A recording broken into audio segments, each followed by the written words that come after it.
In the last video, we created one hell of a function, pred and plot image. Now, I haven't tested this out yet. Maybe you have, trying to predict on random paths from the test data set. And if you have, well done for the effort. Otherwise, let's try it out in this video.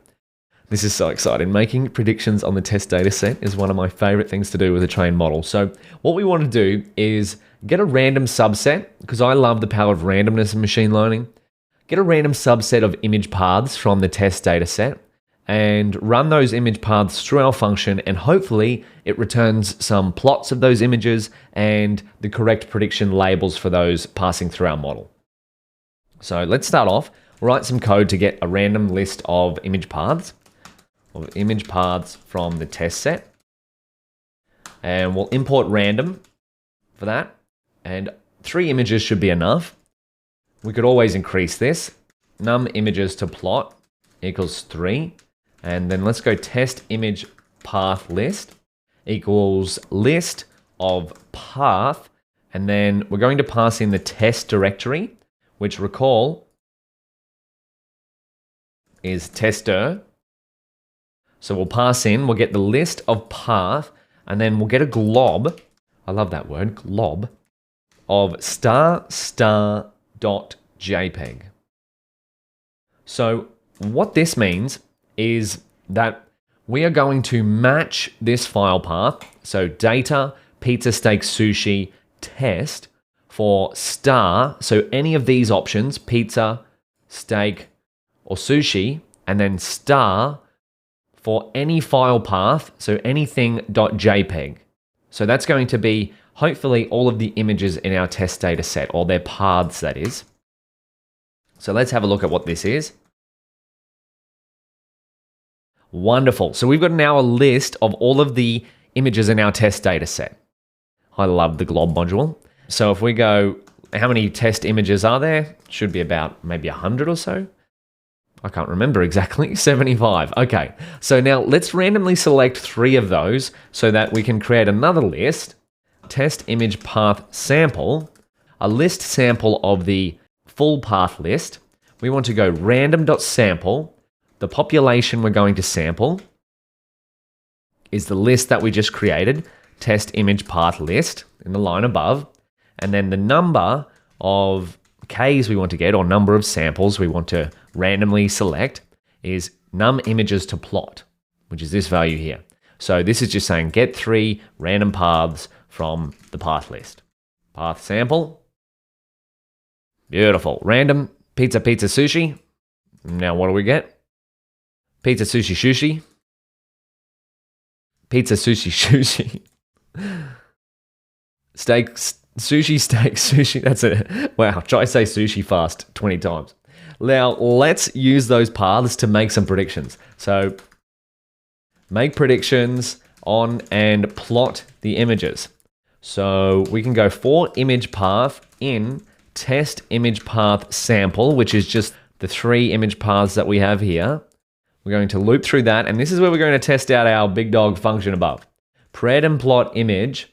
The model is going to be the model, and the image path will be equal to the image path, and then we'll set the class names equal to the class names. So we've got a list of class names already, just to make sure. We'll just reiterate. Class names, wonderful. And then finally, we can set the image size to 224, 224, but that's going to be set by default, right? So you ready? We're using our transfer learning model, our best performing model on paper, to make predictions on our test images. So these are images our model has never seen. 3, 2, 1, let's go. Or didn't see during training, that is. Oh no, what did we get? Unsupported format string passed to tensor.format. Class names, image size. Okay. Do we get the same error if we run it again? Oh no. Okay, this is good. We have an error. Unsupported format string passed to tensor.format. What have we got up here? We've got something wrong here. I'm going to find this error, and I will pause the video and I will come back and I'll show you once I've found the error. Okay, I've found the error. So you see here, this prob is what we're getting wrong. This error is saying unsupported format string passed to tensor format.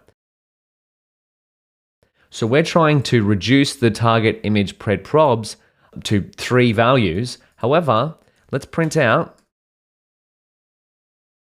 target image pred probs as we go through.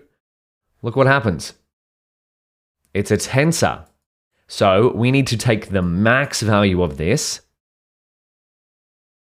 dot max, or if we just go here, see what happens if we take dot max, run.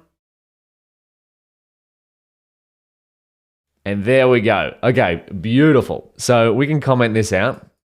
Little error there. I knew there would be at least one error, but let's have a look at our best model yet predicting on our test data set. So we've got steak, sushi, steak. Very good. Okay, let's try one more. What do we got here? Sushi, pizza. Our model is looking pretty good. Is it going to get one wrong? Sushi, steak. Oh, that's close to being... Oh, that's steak, yeah. Okay. And we'll go again. One more. What do we get? Pizza, yum, steak. Oh, we got that one wrong. That's pretty blatantly sushi. And pizza. Okay, so our model could still be improved, but that's okay. It's doing a lot better than what it did in the past. So now, the real final challenge, looks like our function is working to predict on images. How about we predict on the image we've been using a few times now, and that is Pizza Dad. So if you go into PyTorch Deep Learning, there is an image here in Images under O4, Pizza Dad. Try and predict on this image with our trained model. So you might have to download it into the notebook with this link address and then pass it through our function. That will be the ultimate test. Or you can get one of your own pizza, steak, or sushi images and run it through this function and see how the model goes. So that's your challenge for this video, and we'll do it together in the next video.